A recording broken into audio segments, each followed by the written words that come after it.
ہم شاید دنیا کی واحد قوم ہیں جو اپنے رویوں میں غیر یقینی صورتحال رکھتے ہیں. چاہیں تو عام سی بات کو اتنی اہمیت سے نواز دیں کہ لوگ حیران رہ جائیں، اور چاہیں تو انتہائی غور طلب مسئلے کو چٹکیوں میں نظر انداز کر دیں. یہی رویہ بطور قوم ہماری بقا بھی بنا ہوا ہے، یا پھر ہماری نفسیات کے ساتھ اس طرح جڑ گیا ہے کہ ہم اس سے نکلنے کی ہمت نہیں کر پا رہے. السلام علیکم دوستو، آپ دیکھ رہے ہیں آسی ٹی وی. اگر آپ نے ابھی تک ہمارے چینل کو سبسکرائب نہیں کیا تو ہمارے چینل کو سبسکرائب کر کے بیل آئیکن پر ضرور کلک کریں. اس ویڈیو کو اپنے تمام تر سوشل میڈیا، فیس بک اور واٹس ایپ پر شیئر کریں تاکہ اس ویڈیو میں دی گئی تفصیلات آپ کے دوست احباب بھی دیکھ سکیں. دنیا ففتھ جنریشن وارفیئر اپنا رہی ہے. اصلاح کے حوالے سے ففتھ جنریشن وار خام خیالی ہی نظر آتی ہے، لیکن عملی طور پر ہمیں ففتھ جنریشن وارفیئر اس لیے نظر آنا شروع ہو چکی ہے کہ ہم میڈیا میں آئے روز اس حوالے سے ایک سیلاب امڑتا ہوا دیکھتے ہیں. ففتھ جنریشن وار ہے کیا اور کیسے کام کر رہا ہے، اس کے فوائد کیا ہیں، اس کے نقصانات کیا ہیں، اس سے کس مخصوص ملک کو زیادہ فائدہ ہو رہا ہے اور کون اس میں اپنی برتری ثابت کر پا رہا ہے، یہ تمام باتیں وقت گزرنے کے ساتھ ساتھ سامنے آتی جائیں گی. ہم نہیں تو ہماری آنے والی نسلیں شاید ان جوابات کا بذات خود مشاہدہ بھی کر پائیں اور اپنی زندگیوں میں ان جوابات کو عملی سطح پر نافذ بھی ہوتا دیکھیں. میڈیا انڈسٹری پر گزرے دن کے ساتھ پروان چڑھ رہی ہے اور پوری دنیا اس صنعت سے اپنے فائدے کے مواقع تلاش کر رہی ہے. جس طرح حال ہی میں ہم نے دیکھا کہ کرونا وائرس نے دنیا کو لپیٹ میں لیا اور حیران کن طور پر ہالی ووڈ اس سے ملتے جلتے موضوع پر فلم کئی سال پہلے بنا چکا تھا. اس فلم کو بنانے کی وجوہات کیا تھیں، کہانی کا مرکزی خیال کہاں سے آیا، اس حوالے سے ہنوز خاموشی ہے. دنیا میں میڈیا کی تمام جہتوں کو پسندیدہ طور پر ایک پروپیگنڈا ٹول کے طور پر استعمال کیا جانے لگا ہے. ایجنڈا سیٹنگ تھیوری یا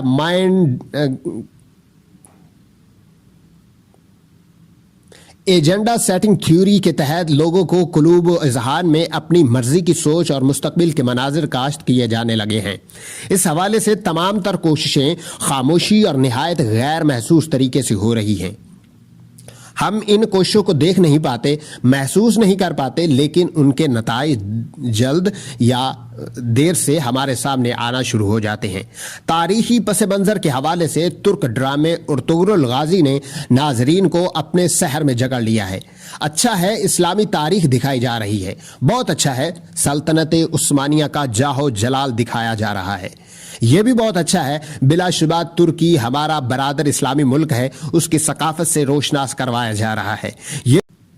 لیکن اس کے ساتھ ہم ارطغرل غازی ڈرامے سے محبت میں اس حد تک چلے گئے ہیں کہ ملکی سطح پر شان شاہ جیسا کوئی اداکار اگر لب کشائی کرتا ہے تو ہم اس کو تختہ مشق بنا لیتے ہیں. فرخ سہیل جیسا کوئی لکھاری بولتا ہے تو ہم اس کے خلاف صف آرا ہو جاتے ہیں. ایسا کیوں ہے؟ ہم کیوں میڈیا ہیڈ کے خلاف بات سننے کو تیار نہیں ہیں؟ وہ کہتے کیا ہیں؟ ان کی بات کا مقصد کیا ہے؟ ثقافتی تبادلے کے طور پر اگر ہم ارطغرل غازی چلا رہے ہیں تو ترکی میں کون سی پاکستانی ثقافت کو ان کے قومی چینل پر جگہ دی گئی ہے؟ اگر دی گئی ہے تو عوام کو بتائیے. ریٹنگ حاصل کر لی، فالوورز بھی ریکارڈ بن گئے، پیسہ بھی آ گیا، لیکن فائدہ کیا ہوا اس سب کا؟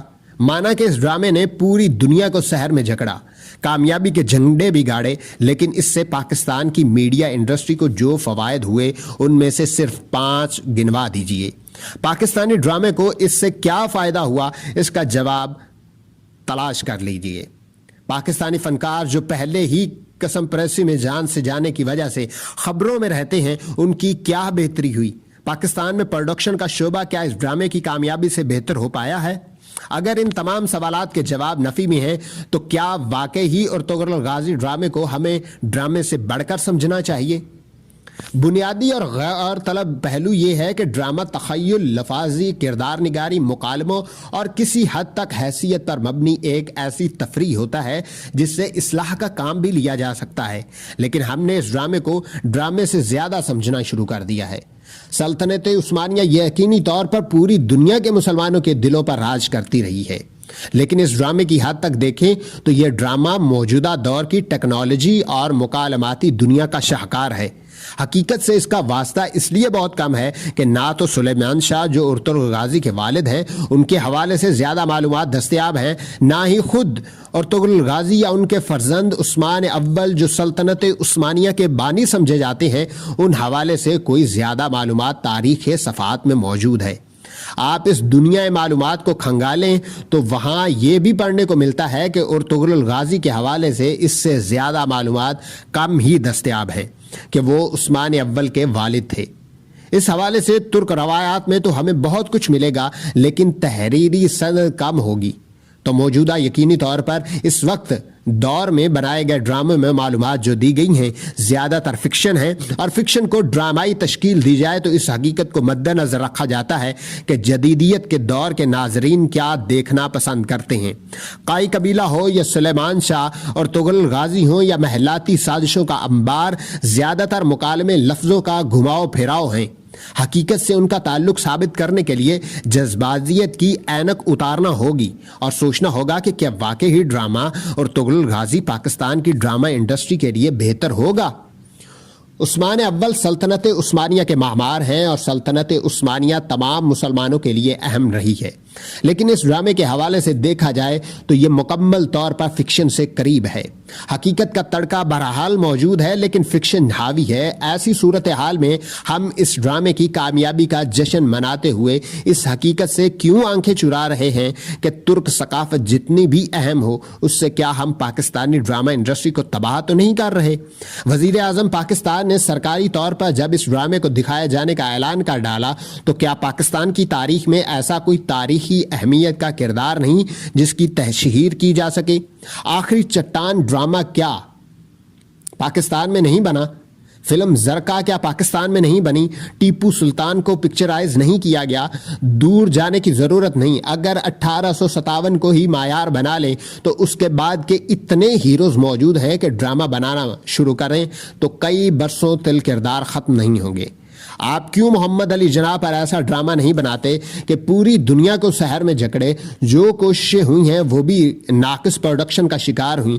پہلے سے زوال پذیر ڈرامہ انڈسٹری کو اپنے ہاتھوں سے کیوں مار رہے ہیں؟